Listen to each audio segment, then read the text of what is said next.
প্রিয় শিক্ষার্থীবৃন্দ, কেমন আছো? আজ নবম দশম শ্রেণীর সাধারণ বিজ্ঞান বইয়ের নবম অধ্যায় নিয়ে তোমাদের সাথে আলোচনা করব। নবম দশম শ্রেণীর সাধারণ বিজ্ঞান বইয়ের নবম অধ্যায়ের নাম হচ্ছে দুর্যোগের সাথে বসবাস। প্রথমে আমরা আমাদের পাঠের সাথে পরিচিত হই।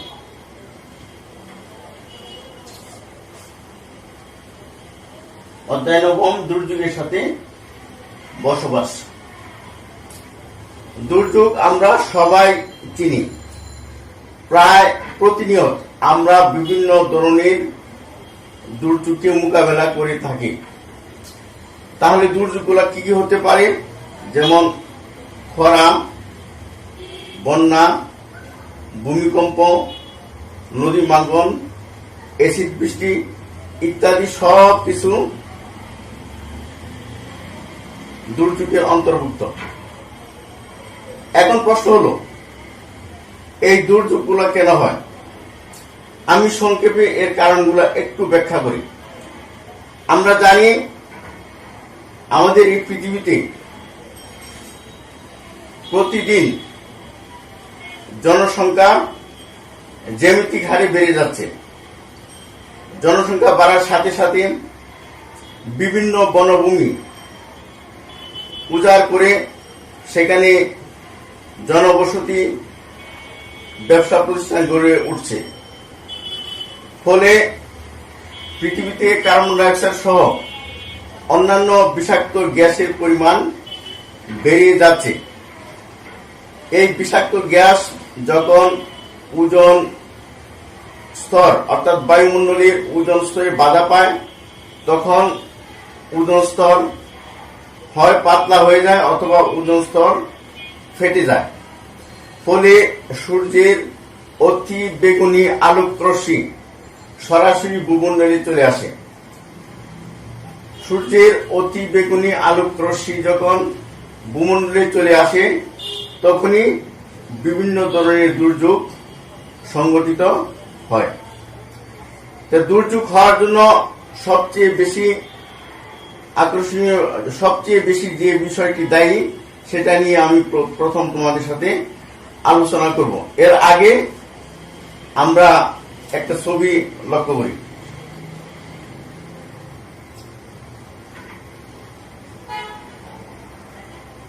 তোমরা বুঝতে পারছো ছবিটি কিসের? সূর্যের প্রচন্ড আলোক রশ্মি বায়ুমণ্ডলে চলে আসছে, পাশে লক্ষ্য করো ইট ভাটা, সেখান থেকে কার্বন ডাইঅক্সাইড সহ অন্যান্য বিষাক্ত গ্যাস বেশি করে বের হচ্ছে, যার ফলে বায়ুমণ্ডলের পরিবেশ দূষিত হচ্ছে। তাহলে আমরা তোমাদের নিয়ে যে বিষয়টি আলোচনা করব সেটা হলো দুর্যোগের সাথে বসবাস।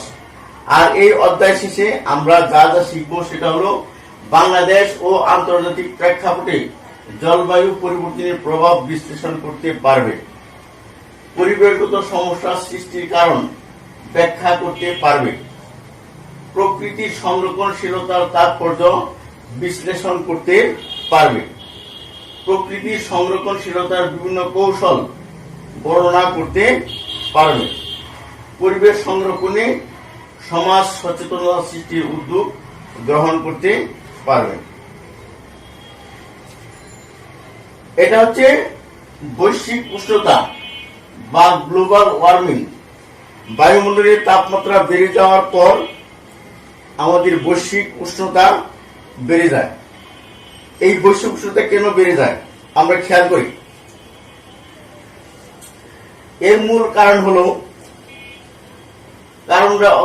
কার্বন ডাই অক্সাইড সহ ozone, methane, CFC, nitrous oxide এবং জলীয় বাষ্প, যেগুলো গ্রিন হাউস গ্যাস নামে পরিচিত, সেগুলোর পরিমাণ যখন বেড়ে যায় তখন সেই বৈশ্বিক উষ্ণতা বেড়ে যায়।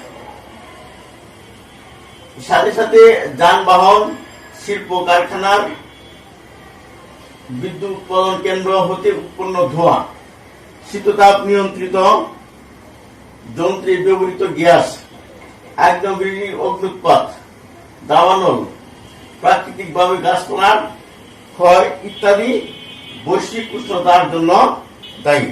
বৈশ্বিক উষ্ণতা যত আমাদের বেশি হবে তত আমাদের দুর্যোগগুলা বেড়ে যাবে। ছবিতে খেয়াল করো, এটা কি দেখা যাচ্ছে? নদী ভাঙ্গন। বর্তমানে নদী ভাঙ্গন একটি সাধারণ বিষয় হয়ে দাঁড়িয়েছে।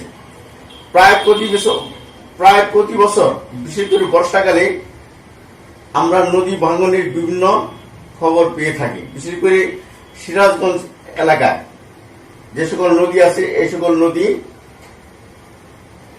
এই বর্ষাকালে তার দুকুল ভেঙে নদীতে বিলীন হয়ে যায়। এতে হাজার হাজার মানুষের বসতভিটা, ফসলি জমি নদী গর্ভে বিলীন হয়ে যায়। লোকজন একেবারে নিঃস্ব হয়ে যায়। ফলে আমরা কি লক্ষ্য করি? একবারে সচ্ছল ব্যক্তি তারা কি করে? তারা শহরে বিভিন্ন বস্তি, বিভিন্ন রাস্তার পাশে অমানবতর জীবনযাপন করে থাকে। এক জরিপে দেখা গেছে যে বিগত 3 দশকে প্রায় 180,000 হেক্টর জমি শুধুমাত্র পদ্মা, মেঘনা এবং যমুনা এই 3টি নদী গর্ভে বিলীন হয়ে গেছে। তাহলে তোমরা বুঝতে পারছো নদী ভাঙ্গন আমাদের দেশের জন্য কতটুকু ক্ষতির কারণ হয়। এরপর চলে আসো আরেকটি প্রাকৃতিক দুর্যোগ। এটা কি নাম বলতো? ঘূর্ণিঝড়, যাকে আমরা কি বলি? সাইক্লোনও বলতে পারি, বা ঘূর্ণিঝড়ও বলতে পারি। এই ঘূর্ণিঝড় আমরা প্রতিনিয়ত আমরা মোকাবেলা করে থাকি। বছরের বিশেষ করে বৈশাখ জ্যৈষ্ঠ মাস থেকে শুরু করে একেবারে আষাঢ় শ্রাবণ পর্যন্ত এই ঘূর্ণিঝড় বিভিন্ন জায়গায় বিভিন্ন সময় আমরা লক্ষ্য করি। বছরের অন্যান্য সময় এই ঘূর্ণিঝড় বা সাইক্লোন হতে পারে। এই ঘূর্ণিঝড়ের কিছু ব্যাখ্যা তোমাদের আমি দিয়ে থাকি।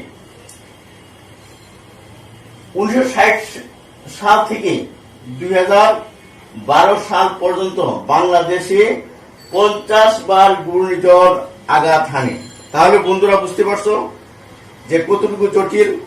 1960 সাল থেকে 2012 এই কয়েক বছরে 50 বারের বেশি ঘূর্ণিঝড় আঘাত হেনেছে।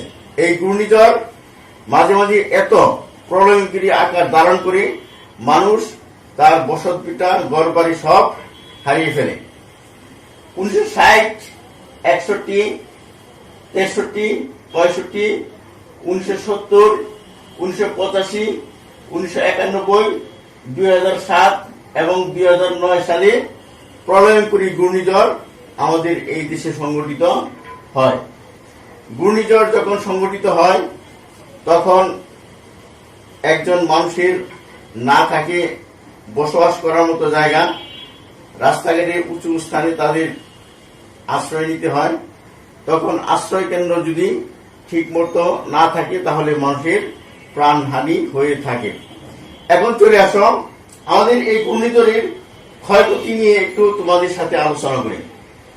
হিসাব করে দেখা গিয়েছে বাংলাদেশে এ পর্যন্ত যতগুলা ঘূর্ণিঝড় সংঘটিত হয়েছে এর মধ্যে সবচেয়ে বেশি প্রলয়ঙ্করী এবং সর্বনাশা ঘূর্ণিঝড় হয়েছিল 1970 সালে। 1970 সালে ঘূর্ণিঝড়ে 5 লক্ষ লোকের প্রাণহানি হয়েছিল। 1991 সালের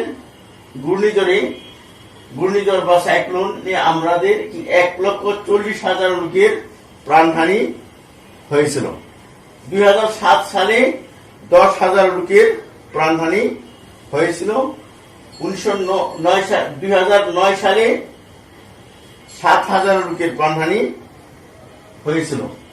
2007 সাল এবং 2009 সালের সিডর ও আইলাতে আর্থিক ক্ষতির পরিমাণ ছিল যথাক্রমে 1.7 বিলিয়ন ও 600 মিলিয়ন মার্কিন ডলার।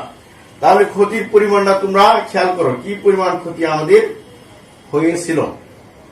ঘূর্ণিঝড় যেহেতু একটি প্রাকৃতিক দুর্যোগ,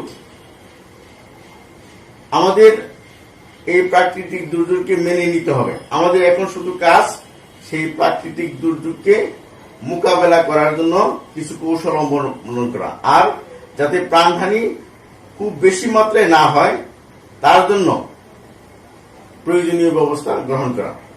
প্রাণহানি যাতে কমে আসে এই জন্য কি করতে হবে, আমাদের আবহাওয়ার যে পূর্বাভাস, সেই পূর্বাভাসকে সঠিক সময়ে জনগণের কাছে পৌঁছাইতে হবে।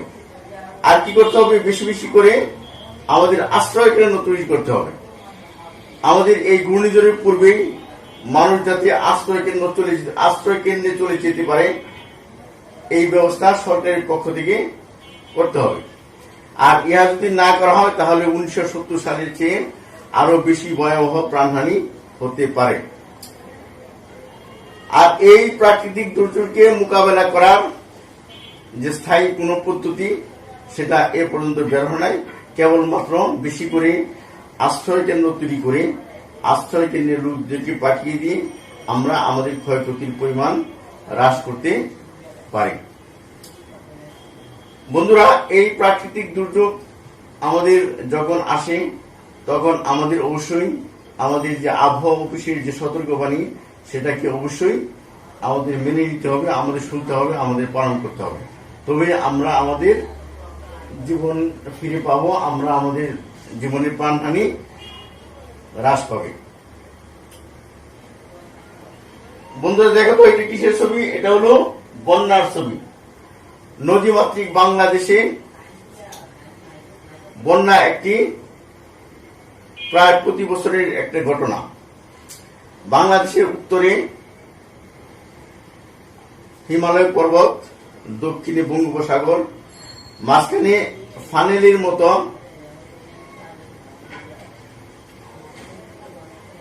অংশ থাকায় সেখানে এই বন্যার প্রাদুর্ভাব প্রায় প্রতি বছর হয়ে থাকে।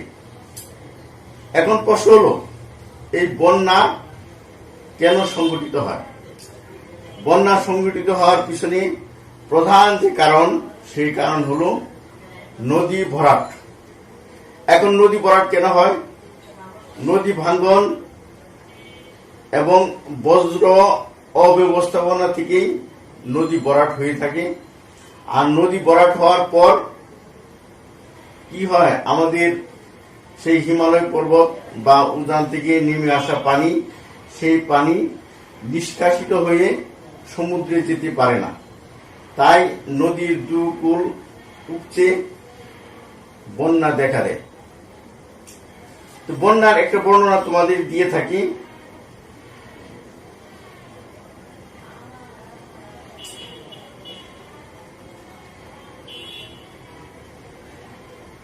বাংলাদেশে এ পর্যন্ত যত বন্যা সংঘটিত হয়েছে এর ভিতরে 1974 সালের দুর্ভিক্ষ একটা তোমরা শুনেছ।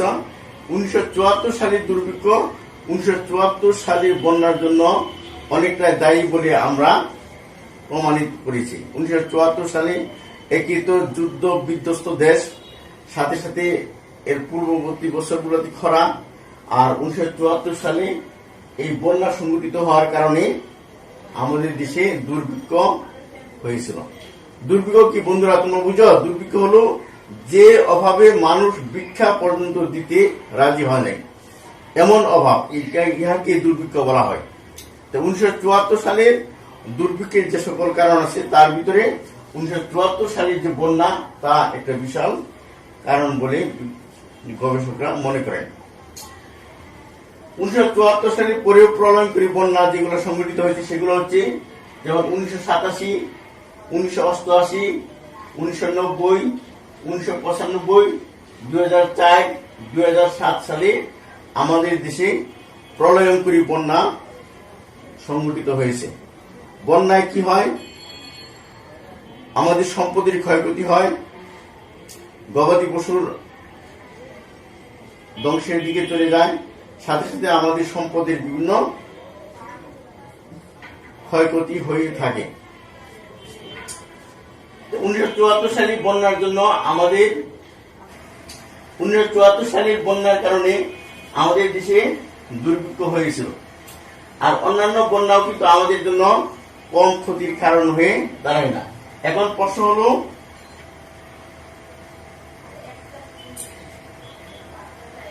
এখন বন্যা কেন হয়? বন্যা হওয়ার কারণ হলো আমাদের নদীর পানি নিষ্কাশনের ক্ষমতা যখন কমে যায়, নদী যখন ভরাট হয়ে যায়, তখনই সাধারণত বন্যা হয়ে থাকে। প্রতিকার হিসাবে আমরা যা দেখি যে 1960 সাল থেকে প্রতিকারের জন্য আমরা প্রথম যে বিষয়টি খেয়াল করি সেটা হচ্ছে বন্যা প্রতিরক্ষা বাঁধ তৈরি করা। 1960 সালের পর থেকে বাংলাদেশে এ পর্যন্ত 8,000 কিলোমিটার বন্যা নিয়ন্ত্রণ বাঁধ তৈরি করা হয়েছে। কিন্তু এই বন্যা নিয়ন্ত্রণ বাঁধ বন্যাকে নিয়ন্ত্রণ করার জন্য যথেষ্ট নয়। এছাড়া নদী শাসনের মাধ্যমে আমরা বন্যা নিয়ন্ত্রণ করতে পারি। নদীর পাড়ে পাথর, সিমেন্টের ব্লক, বালির বস্তা, কাঠ বা বাঁশের ডিবি ইত্যাদি তৈরি করা হচ্ছে নদী শাসন। এই নদী শাসনের মধ্য দিয়ে আমরা বন্যা নিয়ন্ত্রণ করতে পারি। এছাড়া নদীর পাড়ে গাছ লাগানো, পানি প্রবাহের স্লুইস গেট বন্যা নিয়ন্ত্রণ করতে পারে।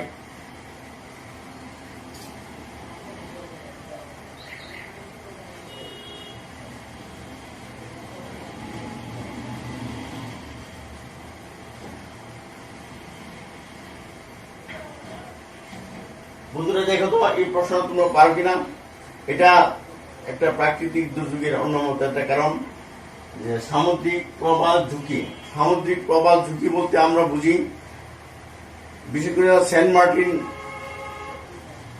দ্বীপে চারপাশে প্রচুর পরিমাণে এই প্রবাল বসবাস করে। প্রবাল হচ্ছে একটা সামুদ্রিক দ্বীপ যেগুলা সমুদ্রে বসবাস করে। এইগুলা সাধারণত সমুদ্রের প্রবল ঢেউ প্রতিহত করে। যদি এই সামুদ্রিক দ্বীপ প্রবাল মরে যায় তাহলে সেই ঢেউকে প্রতিহত করা সম্ভব নয়। ফলে এই সমুদ্রের পাড়গুলা ধ্বংস হয়ে যেতে পারে। এটা হচ্ছে সামুদ্রিক প্রবাহ ঝুঁকি। এটা তোমরা একটা বাড়ির কাজ একটা রেডি করো। দেখি তো এই পাঠ শেষে তোমরা কতটুকু প্রশ্নের উত্তর দিতে পারো। বাংলাদেশে প্রলয়ঙ্করী বন্যা কোন কোন সালে হয়েছিল এটা আমি আলোচনা করেছি। দেখো তো, 1988, 1995, 1998 আর 2005 সালে বাংলাদেশে প্রলয়ঙ্করী বন্যা হয়েছিল। 2100 সালের মধ্যে শতকরা কত ভাগ খাদ্য উৎপাদন হ্রাস পাবে? শতকরা 30 ভাগ খাদ্য উৎপাদন হ্রাস পাবে। বিভিন্ন প্রাকৃতিক দুর্যোগের কারণে আমাদের খাদ্য উৎপাদন হ্রাস পাবে। বলতো খরা কি? খরা হচ্ছে একটি মারাত্মক প্রাকৃতিক দুর্যোগ। সাইক্লোন শব্দটি কোথা থেকে এসেছে? গ্রিক শব্দ সাইক্লোস থেকে সাইক্লোন শব্দটি এসেছে। সুনামি কি? সুনামি কোন দেশি শব্দ? সুনামি জাপানি শব্দ। আশা করি এই বিষয়গুলো তোমরা ইতিমধ্যে অবগত হয়েছ। এবার তোমাদের জন্য একটা বাড়ির কাজ। ভূমিকম্পের আগে ও পরে করণীয় কি? এটা তোমরা এই স্কুল বন্ধ থাকা অবস্থায় তোমরা এই বাড়ির কাজটা রেডি করবে। পরবর্তীতে স্কুল খোলার পর